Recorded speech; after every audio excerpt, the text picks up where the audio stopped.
This is CGTN, China Global Television Network.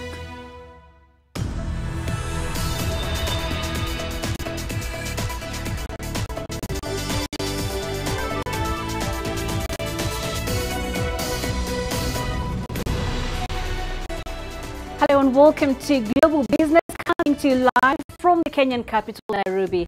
I am Peninah Karibe. We begin with a look at the markets. Egyptian exchange ended the week on a mixed note amid Egyptian and Arab purchases. The benchmark KGX30 hiked 0.24% or 33.28 points to close at 14,126.68 points. Coming up on the show tonight. Nigeria opposition leader proposes amnesty for corruption suspects. Vodacom under pressure to compensate the creator of Please Call Me message. And Liberians rate the performance of President George Weah after a year in office. We begin in Nigeria, where the main opposition candidate Atiku Abubakar says he would consider granting amnesty to suspects being investigated for corruption if they willingly surrender. Abubakar has said the method would be more productive in recovering funds looted from the West African state coffers. Atiku is the main challenger to the nation's incumbent President Muhammadu Buhari in the upcoming general elections. Nigeria launched a whistleblower scheme 2 years ago, tackling those who help find stolen assets up to 5% of the recovered sums. Let's discuss this further with CGTN's Deji Badman, who's live for us in Lagos. So Deji, Abubakar says the amnesty program would encourage looters to return some of the stolen funds. Is this a strategy workable in Nigeria's case?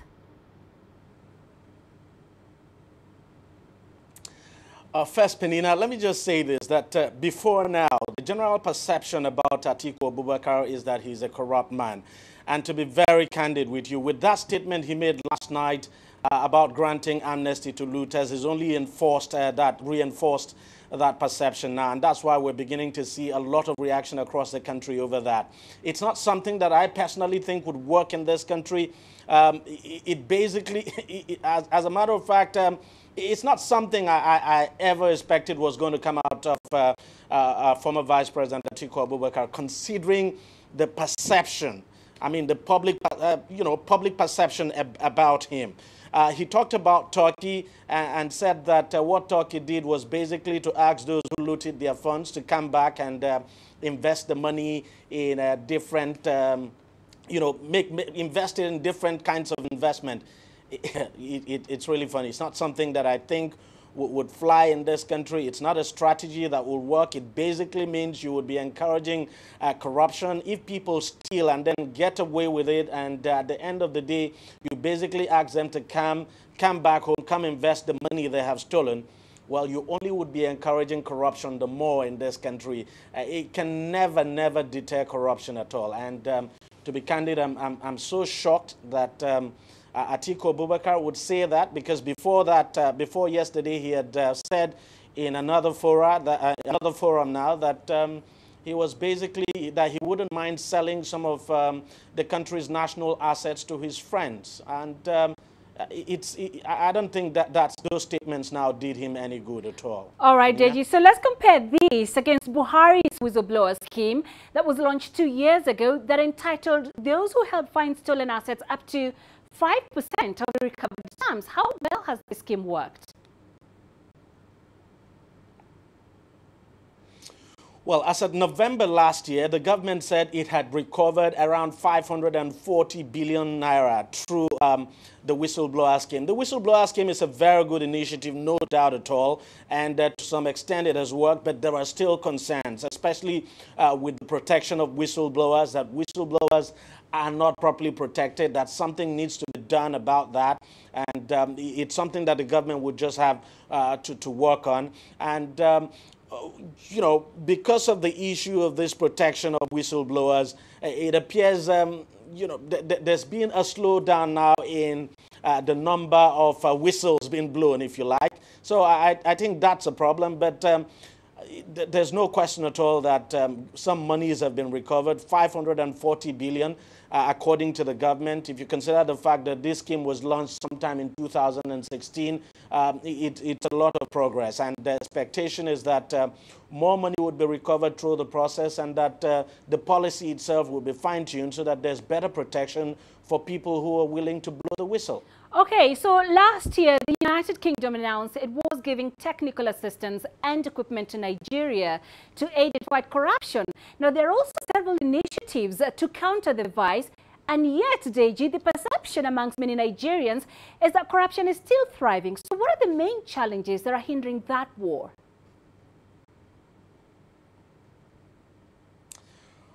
Well, the first I would tell you is political will. It is true that the Buhari government is doing all it can to fight corruption, but there are also allegations that it has been selective in its war against corruption, that it's not taking on people that are perceived to be corrupt who are members of his own political party. For instance, it took a very long time for the president to order that the former secretary to the government of the Federation, a top government official under his government, and a former national security, former head of the Nigerian intelligence agency, now to be charged to court. They have now been charged to court. I think the charges were actually released yesterday. It took a very long time for the president after they had been indicted. So political will is very key, and I think for any government that wants to fight corruption, it has to go the full hog. But that is not in any way to take away from what this government has done. I mean, it's tried to some extent, but it still needs to do more. And another challenge, Peninah, and I think probably the biggest challenge, and maybe part of the reasons why the former Vice President Atiku Abubakar, propounded this idea of amnesty. It's you look at the justice system of this country, the way it grinds very slowly. Cases get bogged down in court.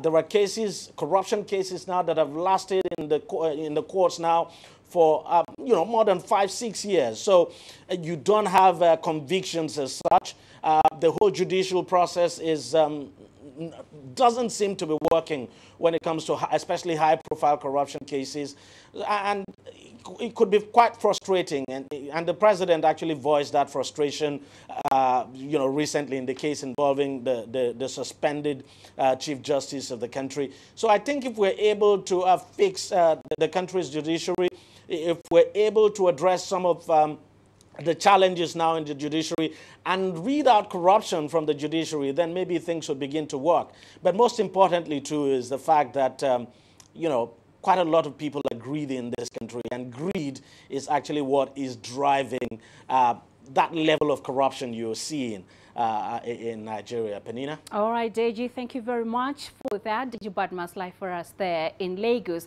Now let's stay in Nigeria. The President, Muhammadu Buhari, has signed an executive order that will allow private companies to build federal roads in the country.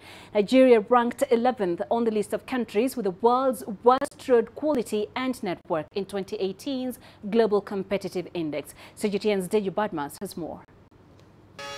With about 195,000 kilometers of road network and just around 60,000 of that paved, a large proportion of Nigeria's road network is in poor condition. The reason? Insufficient funds to carry out regular maintenance and construct new ones. The government, both at the state and federal level, is responsible for fixing roads in Nigeria. Budgetary funding is usually far from adequate to carry out road repairs. The government is hoping with the new Executive Order 007, it would make a huge difference on the state of Nigerian roads. Through this scheme, companies that are willing and able to spend their own funds on constructing roads to their factories or farms will recover their construction costs by paying reduced taxes over a period of time. We shall ensure complete transparency in these setups. 11 states in the country have signed up to the pilot project of the initiative, which is expected to trigger a flurry of construction activities. Private companies are also expected to cash in on it and build roads to help ease the challenges in the transportation of goods and services across the country. I call on other local and international investors, as well as state governments, to embrace this road infrastructure development scheme. I personally invite you to submit viable proposal for more road projects such that in time the scope of this initiative will cover all 36 states of the Federation. 6 leading manufacturing and construction companies located in the 11 pilot states have already committed to undertake 19 road projects in those states. This is by all means one of the most important and far-reaching executive orders this president has signed. It has the potential to change the narrative on the state of Nigerian roads. Deji Badmo, CGTN, Lagos, Nigeria. South Africa's mobile service operator Vodacom is facing the wrath of customers and citizens over its long battle with former employee who invented the Please Call Me service. Nkosana Makate has been pushing for compensation since 2007. Here's CGTN's Lisa Jamila with that report. They call themselves the Please Call Me movement. It's an association that has been formed to support the Please Call Me inventor, Nkosana Makate. Makate came up with the concept when he was still a Vodacom employee in 2000. It took some years and court battles for him to be acknowledged as the mastermind behind the invention, and in the meantime, Vodacom had been profiting from it. In 2016, after a lengthy court battle, the Constitutional Court ruled that Vodacom pay Makate for his invention. Makate and the cell phone giant have been embroiled in lengthy settlement negotiations. Earlier this month, Vodacom said it considered the matter closed and final. However, Makate felt that the offer he was given was ridiculous and insulting. Since then, Makate and Vodacom had been at loggerheads about the amount of compensation he is owed. The debate has now been taken up by the public. Even politicians are demanding that Vodacom pay up. We are saying justice must prevail. Vodacom must do the right thing. Pay the poor guy. He's the originator of the idea of Please Call Me. Vodacom milked it, made lots of money out of this. And as a branch, and they're still making lots of money out of that. What is so difficult, in paying this guy who originated the idea that is making Vodacom so rich? We're on the side of Makate. We're unequivocal about that. We're very clear. On Thursday, these protesters met with closed doors at Vodacom's headquarters. Vodacom management refused to meet with them. Instead, they beefed up security as temperatures were clearly rising.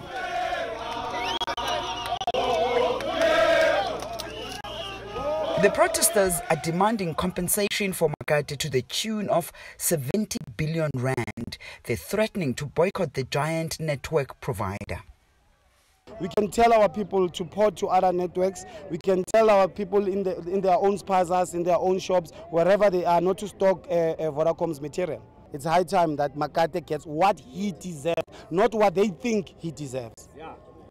Sitoba says their committee will meet and draft a plan for a national shutdown of Vodacom outlets. In a telephonic conversation, Makate expressed gratitude at the support he's been receiving. Vodacom declined an opportunity to comment. Yolisa Njamela for CGTN in Midrand, South Africa. The Economic Community of West African States is ready to step up cooperation with Tunisia. The North African nation is planning to intensify its economic and trade relations with the Regional Economic Union. Here's CGTN's Adnet Shawashi with the details. Prime Minister Youssef Ashahed discussed with the President of the Economic Community of West African States investment opportunities for Tunisia and development of trade with ECOWAS. We will continue the implementation of an agreement inked between Tunisia and ECOWAS in November 2017 on cooperation prospects between both sides in several priority fields such as agriculture, industry, trade, communication technologies, education, training, health and energy. Tunisian Foreign Minister noted that ECOWAS plays an important role in boosting African economies. This is the first visit of the ECOWAS president to Tunisia. ECOWAS has 15 French-speaking members, and they represent a quarter of Africa's population. That's 350 million consumers with a buying power of about $560 billion. ECOWAS president also met with Tunisian president in Carthage Palace. Beji Qaid Sibsi reiterated Tunisia's willingness to share with West African states its experience and skills, which will help boost economic cooperation and develop trade between the region's countries. Beji Qaid Sibsi called for increasing efforts to remove barriers linked to transport. He added that cooperation with African countries remains a strategic choice for Tunisia. The economic interests of Tunisia and ECOWAS converge. Our aim is to boost cooperation in several priority sectors. Many Tunisian companies are present and very active in other African states. We wish to amplify this dynamic. Experts in African affairs maintain that Tunisia intends to intensify its economic and trade cooperation with the Economic Community of West African States, ECOWAS, with special emphasis on trade and investment promotion. Adnan Shawaji, CGTN, Tunis.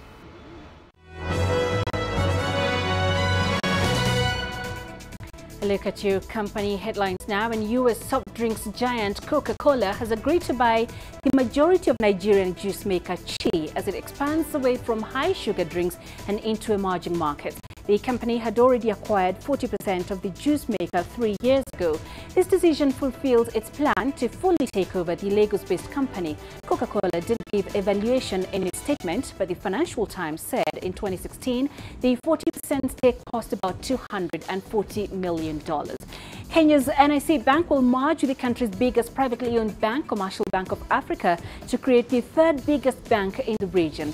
NIC Bank says it plans to get shareholder approval in the first quarter of 2019, regulatory approval in the second quarter, and formally merge in the third quarter. CBA shareholders will be issued with shares amounting to a 53% stake in the merged institutions, effectively making the deal a reverse takeover of NIC. NIC's existing shareholders will hold 47% equity stake in the combined operation. U.S. automotive and energy company Tesla has reported a smaller fourth quarter profit compared with the previous 3 months.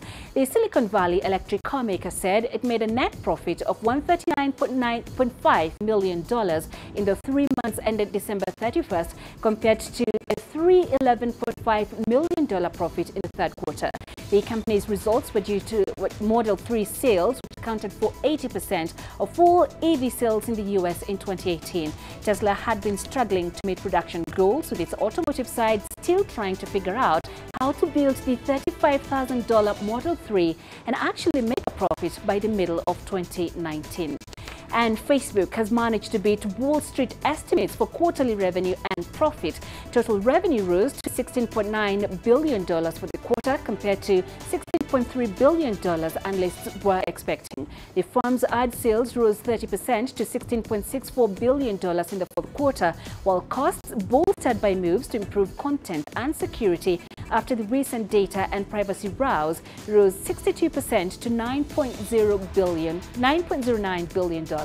The positive turnout was helped by growth in its Instagram business and a steady rise in advertising spending by companies. And that's a wrap of your corporate headlines.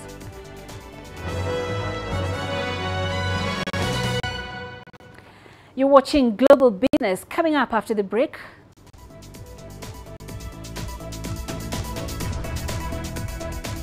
Liberians praise the performance of President George Weah after a year in office.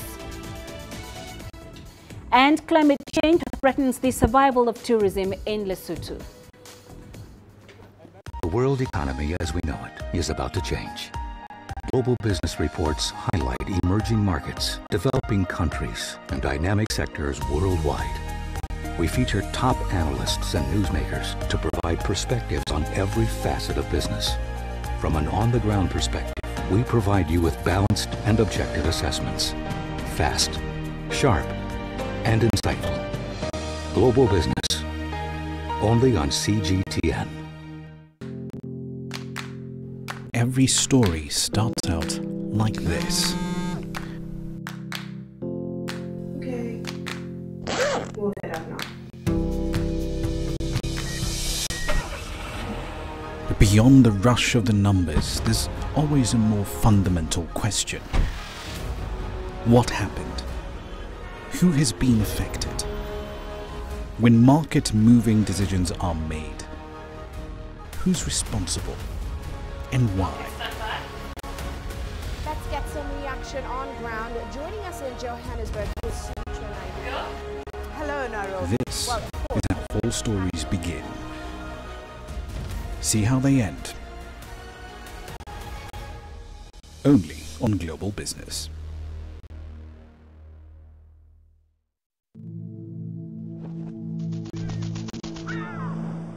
How will your world change today?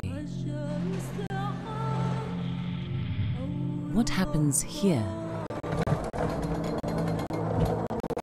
What happens there? Or what you make happen for yourself? If it matters to you, it matters to us too. Your stories are the stories that need to be told. Africa Live. Find your voice.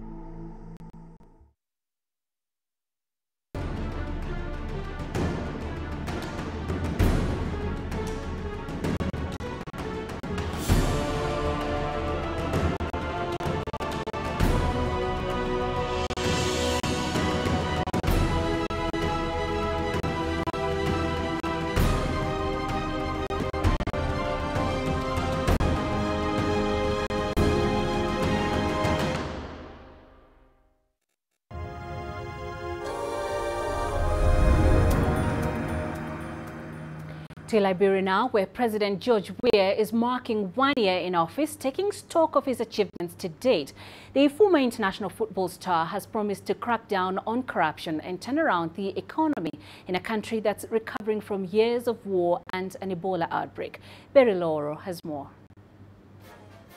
President George Weah has highlighted some of his government's achievements and challenges since taking office in January 2018. Liberia's trade deficit stood at $561.8 million United States dollars for the period of January to November 2018. Although this represents a 17.1% improvement as compared to $677.3 million for the same period in 2017. It is important to note that the weak performance of the real economy has for so long been characterized by low export earnings as compared to payment for imports. Where succeeded Ellen Johnson Sirleaf, who was credited with shoring up peace but criticized for doing little to lift Liberians out of poverty. One of Weah's campaign promises was to end the prolonged economic misery for the nation. By 2023, we expect the economy to grow by a further 4.7% on account of further expansion in commercial, gold production, growth in the agricultural and forestry sector, formation of special economic zones, and other economic reforms envisaged under the Pro-Po agenda for prosperity and development. Many young people who supported the former football star had high expectations. We thought when this government took over, we were going to see the country progressing quick in less than 3 months' time. Because the news we were hearing around saying when the government take power, the first 90 days, the U.S. rate will drop. The first 90 days, tea prices will drop, but tea prices going high. Liberia is Africa's old and modern republic, but it has been plagued by years of unrest and bloodshed. And Weah faces huge hurdles in delivering tangible benefits to his supporters amid a gutted economy and waning donor support. Beryl Oro, CGTN. The Egyptian government has released the figures for bilateral trade with China in 2018. China had imported $822 million worth of goods from Egypt, and its exports reached $9.4 billion. Chinese products account to 14% of Egypt's total imports in 2018. CGTN's Yasser Hakim has more. The numbers released show an increase of 60% in Egypt's non-oil exports to China against 2017. They're mainly petrochemicals, leather, plastics, and agricultural products. Though a significant increase, the numbers are still low, only $822 million of Egyptian exports to China. In return, Chinese exports to Egypt are $9.4 billion. To increase exports to China is not easy because of the fierce competition. We should concentrate on the products where we have a comparative advantage and improve these products in quality, price, and marketing. This way, we can export more. A good example is our agricultural products, which already have a good track record in European markets. And this could help make them more successful in China. There's been a boost in economic ties between China and Egypt in the last few years. China is one of the top 5 markets for Egyptian products and is also the largest exporter to the North African country. Our trade relations are based on strong political ties. Both countries signed a strategic partnership in 2016. Egypt is also an active partner in China's Belt and Road Initiative, while China is considered a huge market for Egyptian industry. Analysts expect trade to increase even further in the 2019-2020 fiscal year. Trade has not been the only winner from the closer ties between China and Egypt. Chinese investments in oil in Egypt have doubled since 2016. Reaching $5 billion in 2018. Yes, Hakim for CGTN, Cairo. French President Emmanuel Macron has just wrapped a 3-day visit to Egypt. Macron spoke about the crisis in Libya, economic ties with the North African country, and his plans after Egypt takes over chairmanship of the African Union. His visit has received talk about France's interests in the continent. CGTN's Adel Mahroui reports. Emmanuel Macron came to Egypt declaring that Cairo is an old friend, which Paris is keen on its development. He signed $1.8 billion worth of economic partnerships with President El-Sisi. They discussed in depth the situation in Libya and possibility of cooperation in counter-terrorism efforts. Egypt and France have suffered greatly from terrorism from these extreme groups. Many of the deadliest terrorist attacks happened in these two countries. France takes the terrorist file as a cover to have legitimate existence inside the continent. It always has interests in Africa to achieve economic benefits. Accusations of what has become known as France's neo-colonialism are not baseless. Macron has stretched the arm of cooperation to Egypt, Nigeria, and has become the first French president to visit Ghana. All are mainly Anglophone states. With his calls for spreading the French language in Africa, experts consider him moving to expand Paris's influence beyond the French-speaking African countries. Macron depends on intensifying visits to African countries. He has a clear policy to spread in the continent. France depends on culture colonialism. It wants to spread its culture in Africa, then make culture benefits followed by military benefits. It's why he wants to spread the French language in the continent. It's part of the old Anglophone and Francophone battle over the continent. Macron's Africa policy has been scrutinized even more after the recent Italian accusations to France of impoverishing and exploiting Africa. Most African countries cannot bargain with France because they are underdeveloped countries in need of aid.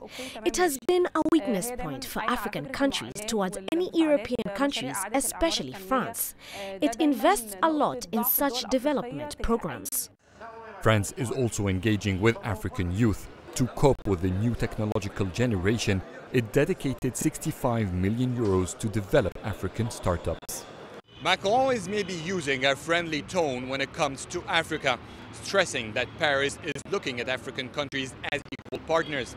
Yet with his continuous emphasis on internal files like human rights, drugs and arms trafficking, he is in a way still portraying that African countries cannot resolve their own problems without France's help. Adel Mahroui, CGTN, Cairo. Lesotho's tourism industry is under threat from rapidly changing weather patterns. The mountain kingdom is located in the middle of South Africa at the highest point of the Drakensberg escarpment. It's the only country in the world with all its territory situated 1,000 meters above sea level, making it prone to natural disasters and one of the most vulnerable to global warming. Precipitation patterns are changing, increasing the threat of drought and desertification. CGTN's Sumitra Naidu has this story. The Dabo-Basio Cultural Village, once the capital of Lesotho, is situated 24 kilometers outside of Maseru. It is an actual shrine where King Moshoeshoe claimed his country in the 1800s, giving birth to the Lesotho Kingdom. It's now a sacred ground for the Basotho people and a popular tourist attraction. Many people want to come and see where Morena Moshoeshoe found his nation. So up on top of this mountain, you can get the grave of Moshoeshoe I, Moshoeshoe II, and the royal graveyard. Even today, you can get the ruins of Moshoeshoe's houses. But Lesotho's changing climate is wreaking havoc on its tourism industry. Declining rainfall, hot and drier summers, and colder and longer winters make it difficult to plan and are leading to a significant drop in visitor numbers. This drought affects us because in those days, we were getting about 1,000 to 3,000 a month. But now it's dropped to 800, 900. We try to market our place, but because of the sun is too hot, sometimes they will come and say, oh, we're not going to take that tour because it's too hot today. Spring is winter. We don't have spring anymore. We don't experience. We had a spring event, which is an annual event. We couldn't even enjoy it because it was so cold. So we can't even have our yearly calendars planned properly anymore. Tourism is an important industry for Lesotho. In 2017, the sector made a significant contribution of 13.8% to GDP. The industry employs around 43,000 people. But economic conditions are tough and jobs are hard to come by. We try so hard not to lay off any people, but unfortunately, if somebody else leaves, we're not even able to replace whoever leaves. What we actually do is to keep more people on temporary jobs than full-time employees.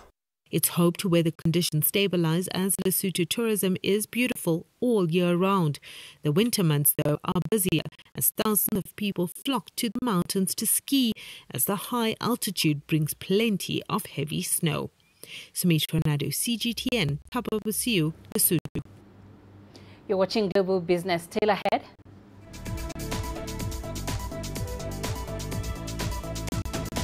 UK Prime Minister faces a fresh hurdle to push her Plan B ahead of Brexit. And we have the latest from Washington on the negotiations to end America's trade war with China.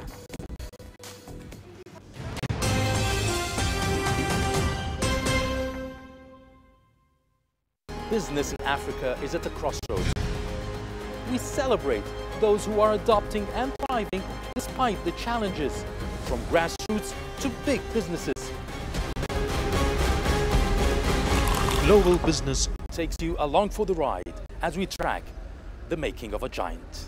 Only on CGTN.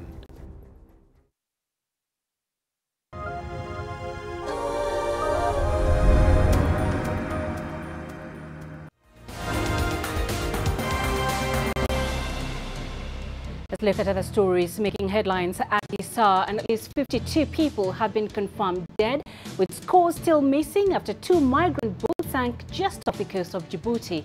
The two vessels capsized near Godoria in Djibouti's Obok region and were bound for Yemen. According to survivors, the vessels were carrying migrants from Ethiopia. The International Organization for Migration says the tragedy happened half an hour after the voyage began. Sudanese President Omar al-Bashir says his country has reopened its border with Eritrea. Sudan closed the border with its neighbor in early January 2018 after Bashir announced a 6-month state of emergency in the regions of Kassala and North Kordofan. This was to help combat the trafficking of weapons and foodstuffs. French President Emmanuel Macron has wrapped a 3-day visit to Egypt. Macron spoke about the crisis in Libya, economic ties with the North African country, and plans ahead of Egypt's chairmanship of the African Union. His visit has revived talks about France's interests in the continent. And the United Nations arms embargo on the Central African Republic expires tonight, January 31st. The Security Council is due to meet to decide on whether or not to extend the sanctions imposed on the country. Thousands of residents in the capital, Bangui, have urged the Security Council to lift the embargo. And that's a wrap of our top stories.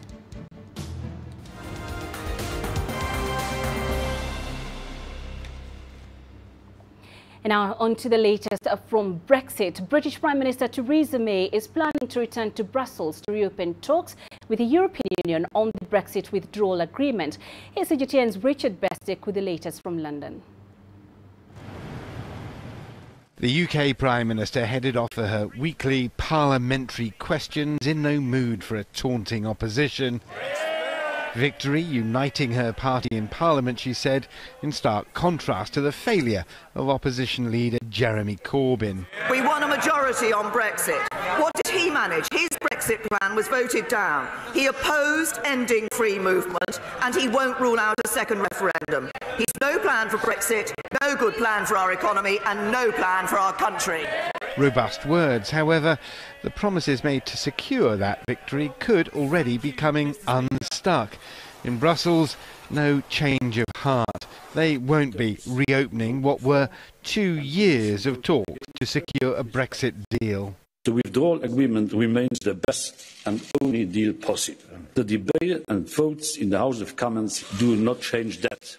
The withdrawal agreement will not be renegotiated. The issue for London is the so-called Irish border backstop, an intricate legal device in the withdrawal agreement ensuring the all but invisible British border in Ireland doesn't return to being a hard border. For the Irish Republic in the south, there was no workable alternative on offer. This has been explored endlessly in the negotiations over the last 2 years. We have seen no alternative arrangements that meet this essential threshold. And we need a backstop or insurance mechanism based on legal certainty and not just wishful thinking. All the parliamentary drama may have secured for the UK Prime Minister, in the short term at least, some party political unity in Parliament. However, all current indicators suggest it won't travel well en route to Brussels. Richard Bestick, CGTN, London. Still in the UK, investments in the country's automotive sector plummeted by almost 50% last year amid fears of a no-deal Brexit. According to a report by the Society of Motor Manufacturers, the sector dropped by 46.5% as well on the previous year. At the same time, overall car production in Britain fell to its lowest level for 5 years in 2018, recording a decline of 9.1%. As a result, automotive firms in the country have urged all politicians to do whatever it takes to avoid a no-deal Brexit. The UK is currently gripped by uncertainty as it prepares to leave the EU on March 29th after 45 years of membership. We are some 2 months away from leaving. We don't know what our future trading relationship is going to be like. We don't know what our trading relationship on the 30th of March is going to be like. That uncertainty is always the enemy of any business. So, you know, for businesses which operate on wafer-thin margins, high degree of integration, this is a real challenge to understand what your future is, and your future is only 2 months away. However, if you look over the past few months, especially last part of the year, investment has really stalled. And you can understand why. As you get closer to the leaving date, companies looking to invest will wait and see. We want to know what the future relationship is before making multi-million-pound investments. China and the United States have kicked off a new round of high-level trade talks in Washington. Over the past 2 days, the two sides discussed the deep differences over Washington's demands for structural economic reforms in China. During their meeting, the U.S. side has emphasized its stance on greater market access, IP protection, and an end to forced technology transfers. Last month, the Chinese and American presidents agreed to a 90-day truce in the trade war. Let's cross over live to Washington. Nathan King is live for us from there. Nathan, President Trump tweeted earlier today that meetings were going well with good intent and spirit on both sides. Should we expect a breakthrough deal? Yeah, I think so. In fact, just in the last few minutes, we've got videotape from the Oval Office of Trump making his first on-camera comments about a potential deal during these 2 days of trade talks. Let me just read you what we've heard. I think it has a very good chance of happening, said the US president, referring to the trade deal.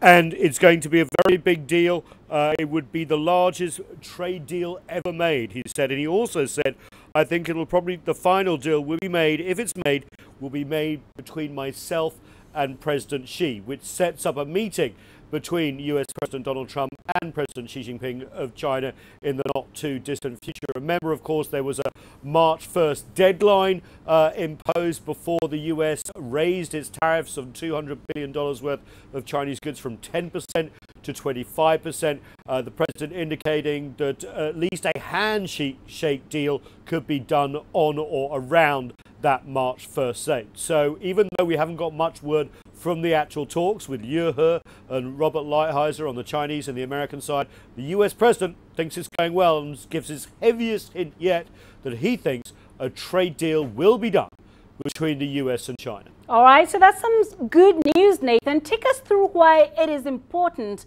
for both sides to reach a deal in this round of talks. Well, I mean, you know, this has been dragging on and hitting the US stock market, the Chinese stock market, investment decisions of US firms, Chinese firms, multinational firms. We've seen what happened to the share price of Apple and others when they gave profit warnings about slowdowns in China, Caterpillar and the like. And the US president likes to look at the Dow Jones Industrial Average, and when it slipped 20% into the new year, that was a warning sign. Also, the US president thinks he can claim some sort of victory by saying that he has some sort of agreement. The big question is, what is the agreement going to be? Is it going to be, as China has said all along, look, we're willing to buy more US goods. We were naturally going to do that anyway as our economy grows and develops, or is China going to respond to demands of structural changes within the Chinese economy from the US? Remember, China's already making some structural changes. The new investment law, for example, is going to be introduced at the two sessions, it looks like, at the beginning of March.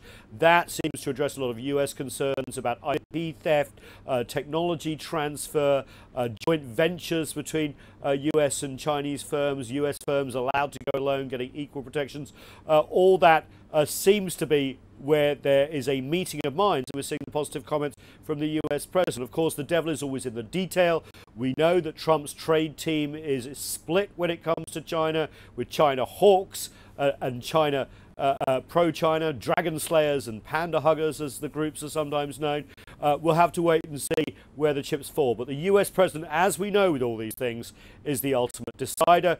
He can change his mind, but he seems very, very positive at this moment. And by the way, he's set to sit down with Vice Premier Liu He, as we know, is leading the Chinese delegation, has been the closest economic advisor to President Xi Jinping, and that's due to happen in about an hour and 3/4 from now as well. So that's a key meeting. All right, so we have reported on how much American companies have been affected by the trade war. Do you get a sense that they have had an input to this round of negotiations?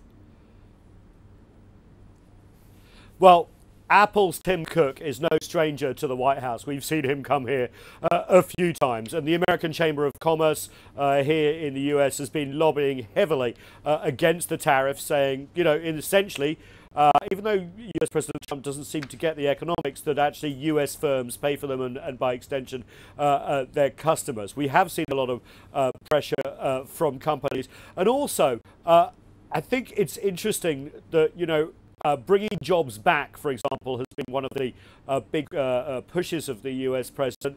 But when you start to look at it, it's much more complicated than that. in terms of global supply chains and the like. And I think it's been a teachable moment for the president, but we'll have to wait and see. You know, this is a two-way street too.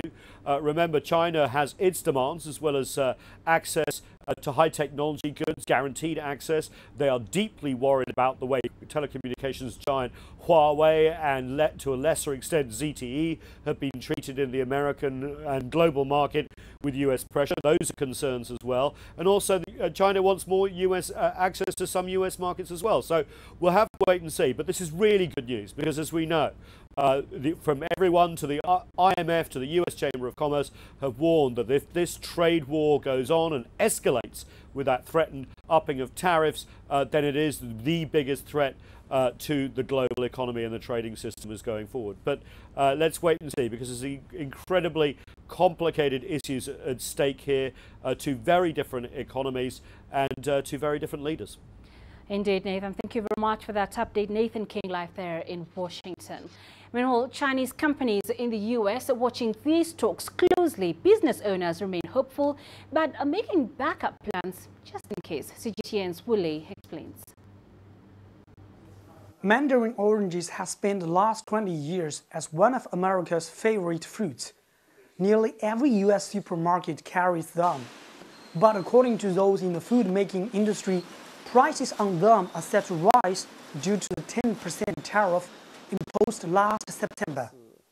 Xu Xiaofeng of Zhejiang Formdas Foods says he and his U.S. partners are closely watching the latest Sino-U.S. trade talks. Of course, we all hope the consultations produce good results, but as businesses, we also have to prepare for the worst. The 10% tariffs may rise to 25% if no deal is reached by March the 1st. We are now putting more emphasis on the domestic market and other markets. Domestic sales have grown quickly, with about a 30% increase year on year. We're also exploring other markets like Japan, the EU, and countries involved in the Belt and Road Initiative. Many say the trade war will have no winner. Experts around the world also expect the U.S. and China, as the world's two largest economies, to collaborate and solve the differences through dialogue.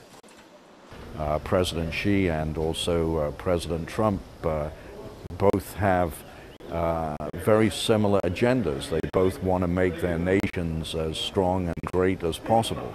And actually, the very fact that they have the same objective makes it easier to find a common ground on which to compromise. She says as more Chinese companies go global, it is paramount for them to keep improving their core competitiveness and marketing strategies. People are not sure when the Sino-U.S. trade spat will conclude, but both American and Chinese businesses hope the latest negotiations will bring good results so that their high-quality products can be enjoyed by more world consumers. Wu CGTN, Zhejiang Province. Uber, the titan in the field ride-hailing business, is planning to reclaim its global market share. CGTN's Cheng Li caught up with Uber's head of global business in Davos, Switzerland, and filed the following report. What is the current spectrum of thinking on regulating ride-hailing? Because you've got the protests, you've got then very welcoming attitudes in some countries.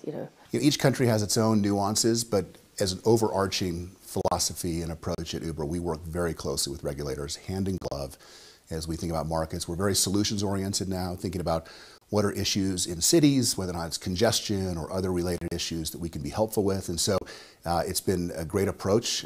It's a changed approach, and it's one that we're executing around the world. So these discussions are great, but they do differ by market, as you'd expect.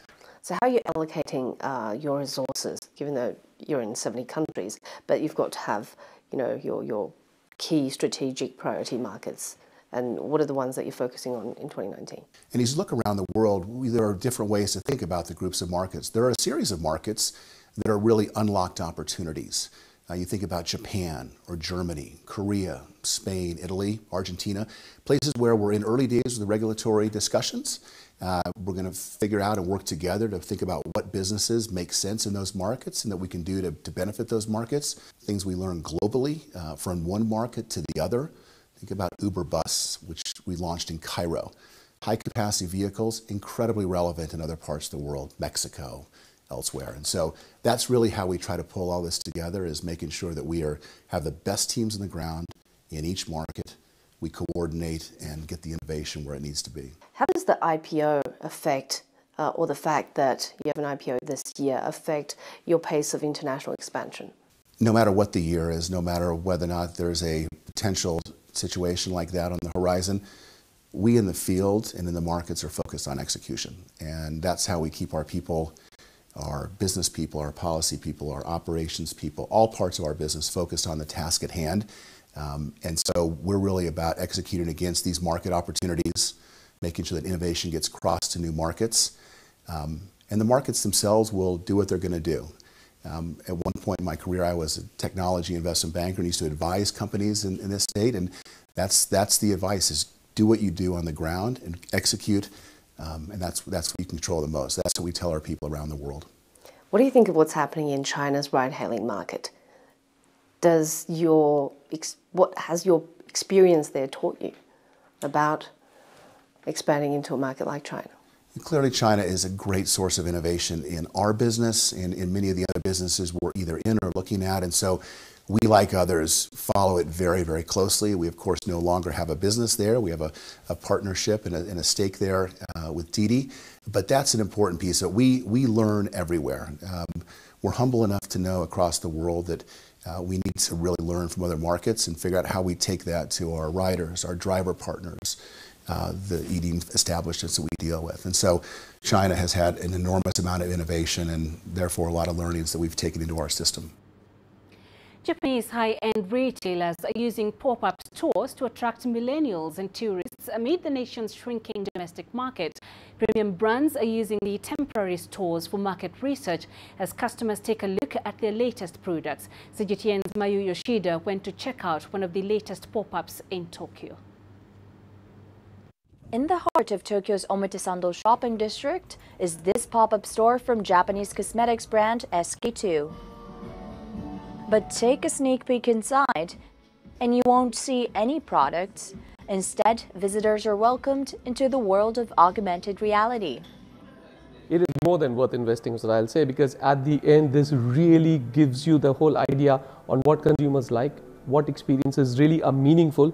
Pop-up allows you to the environment to create experiences which is very difficult to create in the physical store environment, which are quite limited out there. We are then working with our retail partners to see which part of these experiences can go into the actual shopping environment.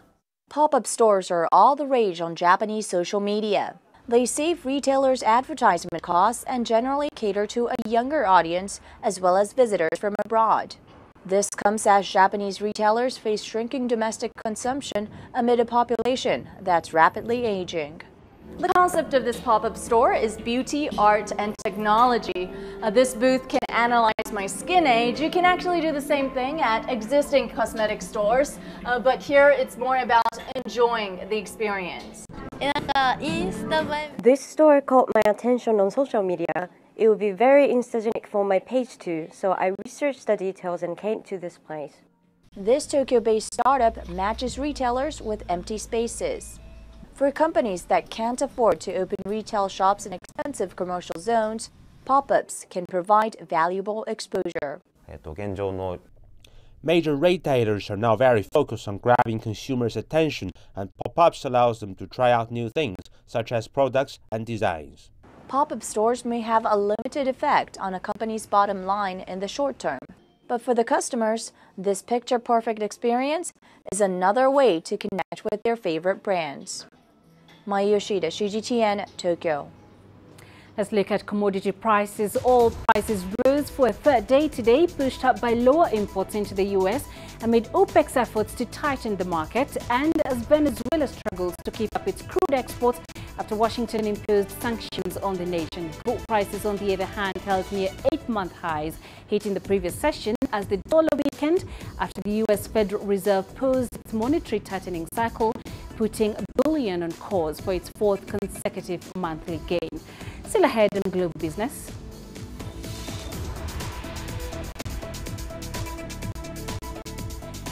school in Morocco offers young people the chance to learn culinary skills. Images may appear to be identical, but looks can be deceiving. The difference is not always obvious. It has to be discovered. There are always different sides to a story. We put the focus on the details. To see more, to understand better. CGTN. See the difference. The greatest journeys, the greatest sights, the greatest adventures. Here in Peninah, this weir allows the locals to walk on water. We're far more than just TV news. We're your passport to the wonders of Africa. To bring you stories of struggle, survival and hope.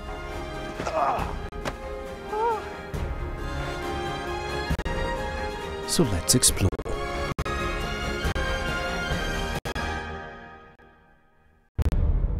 CGTN. See the difference.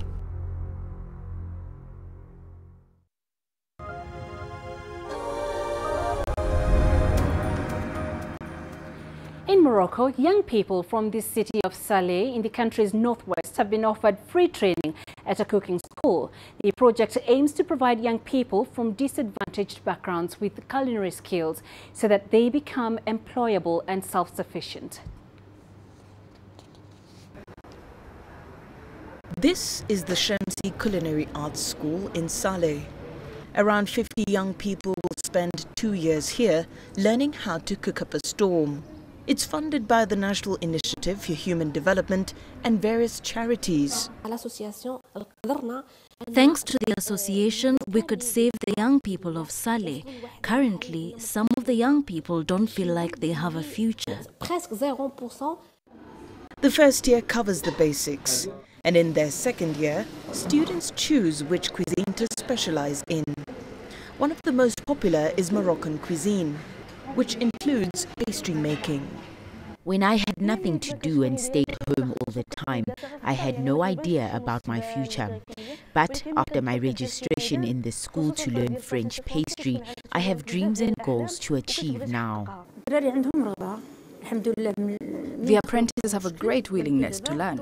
I noticed a big improvement in their work from the beginning until now. They can cook and bake alone. We help so that they can work and start a career. The school has helped keep many disadvantaged youths off the streets. After they graduate, the school also helps to place the new chefs in hotels and restaurants. Laura Walubengo, CGTN. And before we go, a look at the currencies. The Kenyan shilling firmed against the dollar today due to hard currency inflows from diaspora remittances and offshore investors buying government debt, supplying end-month demand from oil and goods importers. And South Africa's rand gained to its highest in nearly 6 months. Well, that's it for this edition of Global Business. Remember, you can send your feedback to the contacts on the screen and follow us on our digital media platform. I am Peninah Karibe. Thank you for watching.